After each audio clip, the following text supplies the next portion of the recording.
चला आता सर्वांनी माझ्या मागे थोडं टाळी वाजवून आधी भजन करायचं आहे.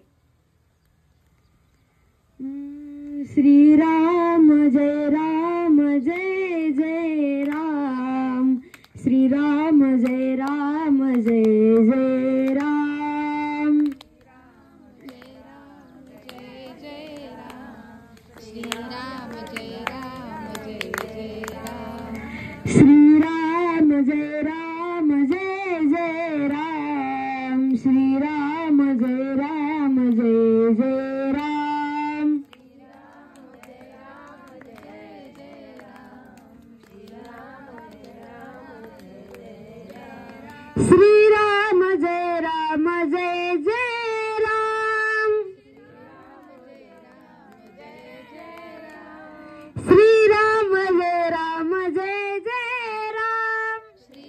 जय राम जय जय राम, श्रीराम जय राम जय जय राम, श्रीराम जय राम जय जय राम, श्रीराम जय राम जय जय राम, श्रीराम जय राम जय जय राम, श्रीराम जय राम जय जय राम, पुंडली कवरदारी विठ्ठल श्री ज्ञानदेव तुकाराम, पंढरीनाथ भगवान की जय, माऊली ज्ञानेश्वर महाराज की जय, जगद्गुरु तुकाराम महाराज की जय, सद्गुरु जोग महाराज की जय.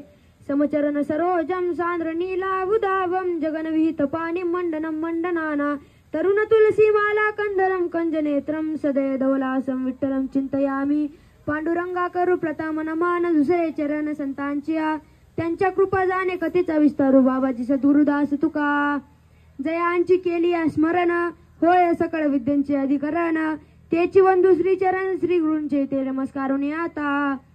नमो ज्ञानेश्वरा निवृत्ती उदारा सोपान देवा, मुक्ताबाई नमो त्रिभुवन पावने, आद्य त्रयजननी देवाची ये. सरस्वती महाभागे विद्ये कमललोचनी, विश्वरूपे विशालाक्षी विद्यां देई नमस्तुते. नमो जन्मभूमी जिथे जन्मलो मी, नमो कर्मभूमी जिथे वाढलो मी, नमो अलंकापूर भूमी जिथे ज्ञान पावित झालो आम्ही, नमो भारत भूमी जिच्या पडू इथून पुढे कामी. प्रस्तुत प्राप्त प्रसंगी प्राप्त स्थळी प्रवचन रूपी सेवेकरता निवडलेली ओवी संत ज्ञानेश्वर महाराजांची उत्कृष्ट अशी ओवी सेवेकरता निवडलेली आहे. ती ओवी म्हणजे अशी: मनोनी मृत्यूलोकी सुखाची कहाणी, ऐकी जेल कवनीचे श्रवणी, कैची सुखनिद्रा अंतरुणी गळाच्या, अशी ती ओवी आहे. आणि ही ओवी सेवेकरता निवडलेली आहे. खूप सुंदर ओवी आहे. आणि आपण सर्व सुद्धा भाग्यवान आहोत. तुम्ही म्हणाल का बरं भाग्यवान आहोत? कारण आपण महाराष्ट्रात जन्माला आलो. महाराष्ट्रात जन्माला येऊन आपल्याला पांडुरंगाची सेवा करायला मिळते, त्यांची भक्ती करायला मिळते. आपल्या गळ्यात तुळशीची माळ आहे. कदाचित नसेलही, पण वारकरी संप्रदायावर भगवंतावर विश्वास किंवा श्रद्धा असणारी मंडळी आहे. किती अनुभव सांगावेत. गळ्यात माळ आणि कपाळाला गंध असेल ना, कितीही कामे सहजच होऊन जातात. गळ्यात माळ जरी असली ना, कितीही नास्तिक मनुष्य असू दे, त्याच्या मनात सात्विक भाव निर्माण होणार म्हणजे होणार. हे माळीचं वैशिष्ट्य आहे. भगवत भक्त आहे हे कळल्यावर समोरच्याला असं वाटतं की हा सज्जन माणूस आहे, याचं काम केलं पाहिजे. पण खरं तर भगवत भक्त ओळखता आला पाहिजे. भगवत भक्त हा त्याच्या चेहऱ्यावरून ओळखायला येतो. चेहऱ्याची एक परीक्षा असते. अतिउत्साहीपण दाखवणे, वारंवार स्वतःबद्दल बोलणे, मी हे केलं, मी ते केलं, हे माझ्यापासून झालं. खरं तर दैनंदिन जीवनामध्ये बरेचदा आपल्याला असं वाटतं की आपण माणूस ओळखायला चुकतोय की काय. तुकोबारायांचा अभंग सांगतो: पाहे प्रतिमा एकची पाषाण, तरी ते महिमान वेगळेची. मग तुम्हाला सर्वांना एक प्रश्न पडला असेल की ही 13व्याची विधी का करावी, 13वे का करावं? गरुड पुराणामध्ये वर्णन करतात की जेव्हा माणसाचा मृत्यू होतो ना, त्यानंतर 10व्याच्या विधीपर्यंत माणूस हा घराच्या दारामध्ये बसलेला असतो. 10व्याची विधी झाल्यानंतर ती जीवात्मा घरातून बाहेर पडते आणि एका झाडावर बसते. आणि 13व्याची विधी ज्या दिवस असते त्याच दिवशी ती जीवात्मा त्या झाडावरून मृत्यू लोकाकडे म्हणजेच स्वर्गाकडे वाटचाल करत असते. म्हणून ही 13व्याची विधी करत असतात. तरी तुम्हाला कळालं नसेल तर सांगतो. आता पिंडदान करतात आपण, 365 पिंडदान करतो. कारण वर्षामध्ये 365 दिवस असतात आणि पिंडदान आणि जलदान केल्याने त्या मृत्यू आत्म्याला पाणी किंवा जल किंवा खायला प्यायला 365 दिवस ते मिळतं. म्हणून आपण हे 365 पिंडदान किंवा जलदान करत असतो. आणि 13व्याची विधी का करावी? आता मृत्यू झाल्यानंतर ती आत्मा स्वर्गाकडे जायला लागतो संपूर्ण काळ 1 वर्ष. मृत्यू लोक हे यम लोक हे दक्षिण दिशेला 9,000 योजन दूर आहे. तिथं जाईपर्यंत त्या जीवात्म्याला खायला प्यायला पाणी वगैरे हे लागत असतं. म्हणून आपण ही 13व्याची विधी करत असतो. 13व्याच्या विधीच्या दिवशी आपण 13 ब्राह्मण किंवा 13 लोक जेव घालत असतो. हे का जेव घालतो? एक ब्राह्मण किंवा एक माणूस जेवला म्हणजे त्या आत्म्याला 1 महिन्यासाठी खायला प्यायला मिळाला असं समजतो. मग तुम्ही म्हणाल 12 महिने असतात ना, मग 13 लोकांना काय जेव घालायचं? 15 किंवा 12 लोकांना काय जेव घालायचं नाही? मग ते असं असतं की जर 12 महिने असतात पण एखादा जर अधिक मासाचा महिना असेल तर तो 13 महिने पकडले जातात. म्हणून आपण 13 पिंडदान किंवा 13 लोकांना जेव घालतो. विठ्ठल विठ्ठल विठ्ठल विठ्ठल म्हणा. म्हणून 13 लोकांना जेव घालत असतो. जलदान पिंडदान करत असतो. एका माणसाला जेव घातलं म्हणजे समजायचं 1 महिन्याचं अन्न पाणी ते जीवात्म्याला मिळालं. गरुड पुराणामध्ये हेही सांगतात की 13व्याची विधी ही कोणाकडून पैसे घेऊन उधार पैसे घेऊन किंवा कर्ज घेऊन करायची नसते. कारण आपण जर कोणाकडून पैसे घेऊन जर ही विधी केली तर ही विधी आपल्या पूर्वजांना लागत नाही, तर आपण ज्याच्याकडून पैसे घेतो ना त्यांच्या पूर्वजांना लागते. म्हणून गरुड पुराणामध्ये हे सुद्धा सांगतात की आपण जिवंत असतानाच एवढं कमवून जायला पाहिजे की आपली 13व्याची विधी होईल. एवढं तरी कमवून जायला पाहिजे. आणि इथं आमचे आजी बाबा उपस्थित आहेत, त्यांचे वडील गेलेले आहेत. म्हणून त्यांना सांगतो बाप कसा असतो. महाराज एका कवितेतून कविराज वर्णन करतात.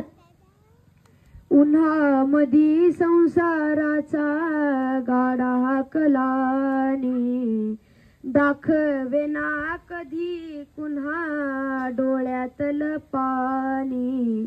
घडीभर तू थांब गड्या ऐक त्याची धापर लई अवघड हाय गड्या उमगाया बापर उमगाया बापर.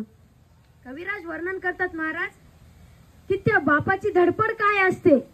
तुम्ही समजा एक प्रसंग घ्या, त्या बापाच्या मुलीचं लग्न आहे. लग्न झाल्यानंतर ती मुलगी सासरवाडीला जाते. ते कविराज काय वर्णन करतात. उन्हामध्ये संसाराचा गाडा हाकलानी. म्हणजे त्या बापाच्या पाठीवर संसाराचं घराचं बायका पोरांचं आई वडिलांचं ओझं असतं आणि ते ओझं घेऊन तो बाप उन्हामध्ये संसाराचा गाडा हाकलत असतो.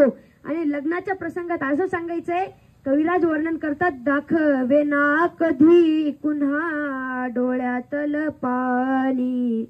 तुम्ही कधी बघितलं का? तुम्ही आईला रडताना बघितलं असेल. जेव्हा मुलगी सासरवाडीला जाते सासरी जाते तेव्हा आईला रडताना बघितलं असेल.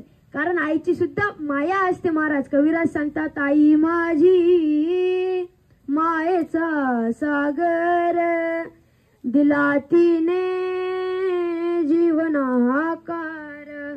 आई मायेचा सागर असते म्हणून आई रडत असते महाराज. पण बाप कधीच रडताना दिसणार नाही. तुम्ही बऱ्याच कॅसेट बघितल्या असतील. आई रडताना सगळ्या जागेवर दिसते पण बाप कधीच रडताना दिसत नाही महाराज. बाप कधी रडतो तो डोळ्यातला अश्रू सुद्धा कोणाला दाखवत नाही. बाप कधी रडत असतो महाराज जेव्हा ती मुलगी सासरी जाते ना. ती मुलगी सासरी गेल्यावर सगळे लोक गेल्यावर तो बाप त्या मंडपाच्या खांबाला डोकं ठेवून तो बाप रडत असतो. पण तो कोणाला आपला अश्रू सुद्धा दाखवत नाही महाराज. ही त्या बापाची लायकी आहे. दाखवेना कधी कुन्हा डोळ्यातलं पाणी घडीभर तू थांब गड्या ऐक त्याची धापर लई अवघड हाय गड्या उमगाया बापर उमगाया बापर. म्हणून कविराज त्या कवितेला अनुसरून म्हणतात की थोडा वेळ तू थांब, त्या बापाची धाप ऐक. तो कसा रडतो ते बघ, कारण बाप कधीच रडताना कोणी बघितलेलं नाही. अजून कविराज वर्णन करतात, बाप स्वाभिमान बाळा त्याचा कणखर कळा, त्याच्या काळजात सुद्धा लाजाळूची संवेदना. बाप घराचा तो पाया, आई त्यावरी कळस, जेव्हा खचतो ना पाया तेव्हा तुटते घर सार.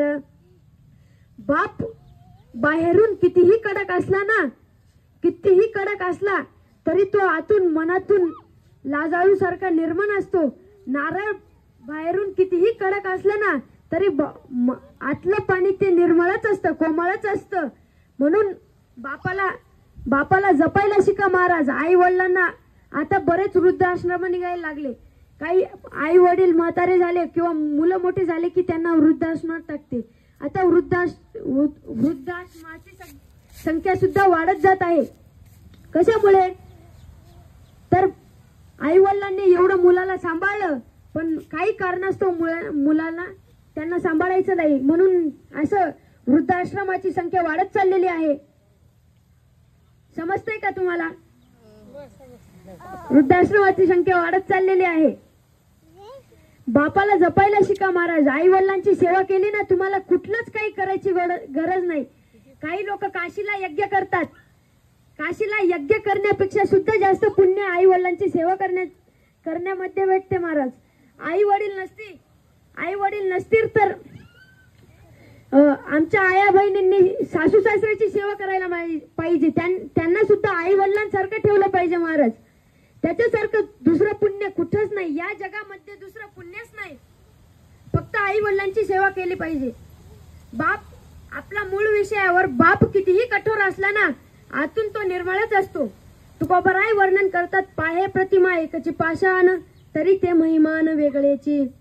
मंदिराची पायरी आणि मूर्ती एकाच दगडाची जरी असेल ना तरी जागा मात्र वेगळीच असते.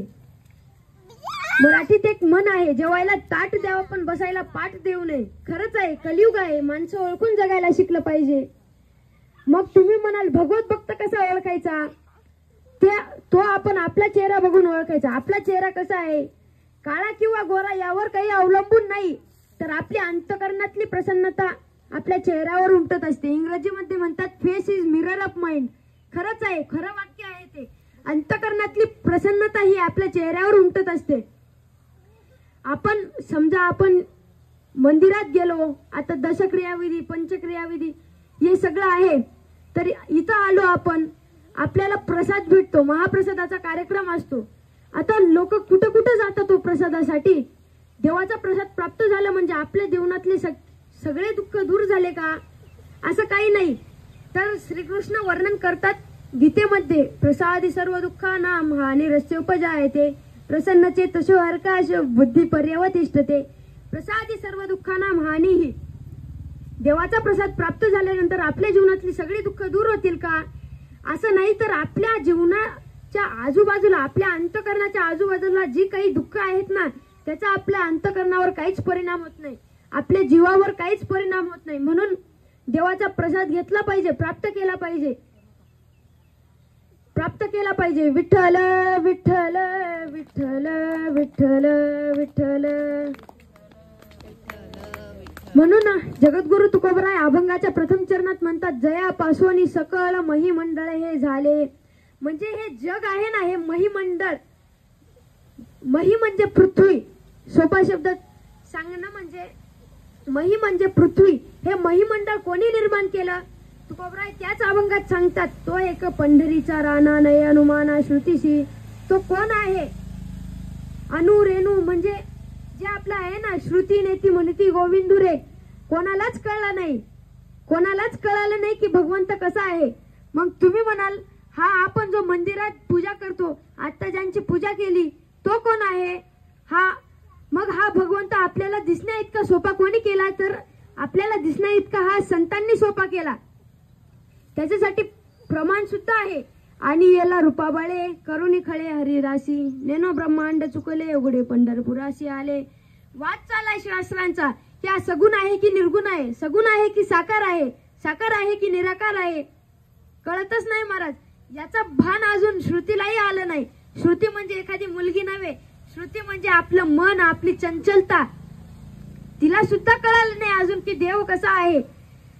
एका अभंगात वर्णन करतात, तुका म्हणे आकळ आहे सकळ व्यापक. आकळ आहे, कणाकणात भगवंत आहे. हिंदीत एक वाक्य आहे, कण कण में हे भगवान. खरंच आहे, कणाकणात भगवान आहे. असा एकही जागा नाही, अशी एकही जागा नाही की जिथे भगवंत नाही. माझ्यात तुमच्यात भगवंत आहे, माझ्यात भगवंत आहे म्हणून मी आज इथे प्रवचन करतोय. तुमच्यात भगवंत आहे म्हणून तुम्ही आज इथे बसलेले आहात, नाहीतर आपण आता राहिलोच नसतो महाराज. एखादी वेळेस माळ टाकताना मी प्रत्येकदा सांगत असतो की माणसं वाढदिवस साजरा करतात. कोणी लग्नाचा वाढदिवस साजरा करतो आणि काही काही श्रीमंत तर कुत्र्याचा सुद्धा वाढदिवस साजरा करतात. आता आमच्या गावात एक अण्णा आहेत, ते मला काल मिळाले शेतात जाताना. ते म्हणाले, महाराज आज जेवायला या बरं का संध्याकाळी. मी म्हणालो, काय हो, काय विशेष आहे, काय विशेष आहे. तर ते म्हणाले, आमच्या सोन्याचा वाढदिवस आहे. म्हटलं हो का. आता माझा इकडे जास्त परिचय राहत नाही, मी आळंदीला राहतो म्हणून मला एवढं माहिती नाही सोनं वगैरे. मी त्यांना म्हणालो, का हो अण्णा, सोन्या तुमचा नातू का. नाही हो म्हणे, सोन्या आमना कुत्राना. मी म्हणालो, अरे बापरे. सोन्याच्या वाढदिवसाला गेलो आणि तिथं जर खाल्लं तर आपल्या बुद्धीचं काय होईल सांगताच येत नाही महाराज. मी म्हणत नाही वाढदिवस साजरा करू नका, वाढदिवस जरूर साजरा करा, पण आपण आपल्या गळ्यातील माळेचा किंवा एखादा धागा दोरा असेल त्याचा वाढदिवस साजरा केला पाहिजे. आपण निर्व्यसनी आहोत याचा वाढदिवस साजरा केला पाहिजे. निर्व्यसनी आहोत, एवढे वर्ष झाले निर्व्यसनी आहे मी, याच्याबद्दल अभिमान वाटला पाहिजे. याचा वाढदिवस साजरा केला पाहिजे महाराज.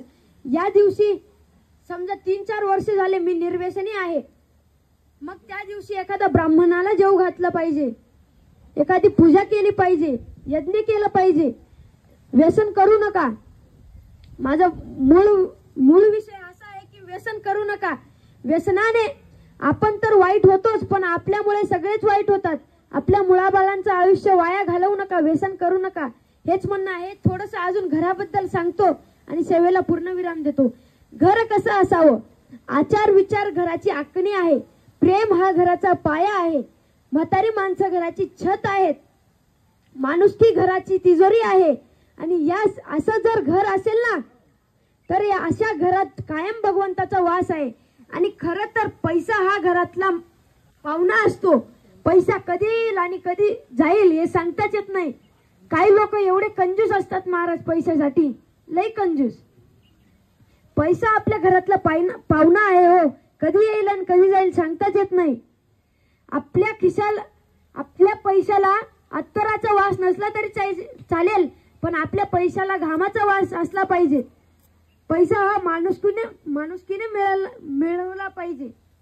पैसा हा माणुसकीने मिळवला पाहिजे.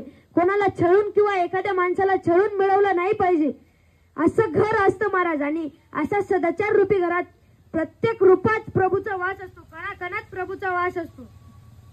म्हणून आपण देवाची भक्ती केली पाहिजे, देवाची आराधना केली पाहिजे. काही लोक म्हणतात, अहो महाराज मी देव मानत नाही. अरे तुम्ही देव माना नाहीतर नका मानू, पण देवाने तुम्हाला मानलंय, देवाने मना मानलंय म्हणून मी प्रवचन करतोय. देवाने तुम्हाला मानलंय म्हणून तुम्ही ऐकतायत. नाही, आणि ज्या दिवशी तुम्हाला देवाने मानणं सोडलं ना, ज्या दिवशी सोडलं त्या दिवशी आपल्या दारात अशीच गर्दी असेल. आणि ती गर्दी आपल्याला भेटायला नाही तर आपली दशक्रिया विधी किंवा 13व्याची विधी करायला असेल, ज्यासाठी आपण आज जमलेलो आहोत. म्हणून देवावर विश्वास ठेवा, भगवंतावर विश्वास ठेवा. साधू संत देवाकडे काय मागतात.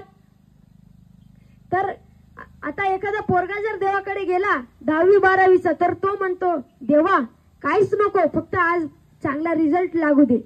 एखादा तरुण माणूस गेला, तो म्हणतो देवा फक्त आता चांगला पैसा मिळवू दे. म्हातारा माणूस गेला तर म्हणतो देवा एवढं वर्ष तर गेलंच, एवढे वर्ष गेले, आता चांगलं माणुसकीच जगू दे. साधू संत म्हणतात देवा आम्हाला काहीच नको, फक्त तुझी भक्ती पाहिजे आणि तू पाहिजे, आम्हाला माणुसकीच जगू दे. एवढंच साधू संतांना पाहिजे असतं. तुकोबराय शेवटच्या चरणात म्हणतात, तुका म्हणे आकळ आहे सकळ व्यापक. आकळ म्हणजे काय? आपल्याला ज्या वस्तूची गोडी असते ना ती म्हणजे आकळ. आणि तुम्हाला सांगितलंच कण मे हे भगवान, म्हणून आहे सकळ व्यापक विठ्ठल विठ्ठल विठ्ठल. आज आपले बाबा श्री भाऊराव पुंजाराव सोनवणे यांची आज 13व्याची विधी आहे. त्यानिमित्ताने आपण सगळे जमलेलो आहोत. आता विधी संपन्न झालेली आहे. आता यानंतर अन्नदानाने किंवा माझ्या प्रवचनाने ही विधी संपन्न होणार आहे. तर एवढंच बोलतो आणि सेवेला पूर्णविराम देतो. ज्ञानेश्वर माऊली ज्ञानराज माऊली तुकाराम. हात वरती करा. माऊली ज्ञानराज माऊली तुकाराम. ज्ञानेश्वर माऊली ज्ञानराज माऊली तुकाराम. पुंडलिक वरदारी विठ्ठल श्री ज्ञानदेव तुकाराम. पंढरीनाथ भगवान की जय. माऊली ज्ञानेश्वर महाराज की जय. जगद्गुरु तुकाराम महाराज की जय. सद्गुरु जोग महाराज की जय.